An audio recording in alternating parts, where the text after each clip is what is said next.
Hey there! So, let's talk about a common problem that many people face when working with spreadsheets. Imagine having a spreadsheet with duplicate names, but each row contains different data, including blank fields. The challenge is to remove the duplicates while keeping the non-blank values intact or preserving the longest string among them. Quite a tricky problem, right? Now, let's delve into the solution for this particular conundrum. The key lies in employing Power Query and a bit of M-code. The magic unfolds within the code snippet provided.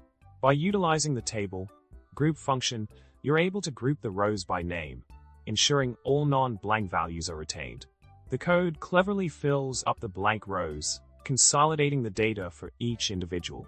It's like a digital sleight of hand that tidies up your spreadsheets seamlessly. In conclusion, tackling the duplication issue in spreadsheets can be a breeze with the right tools and know-how. The provided M-code snippet empowers you to efficiently remove duplicates while preserving valuable information.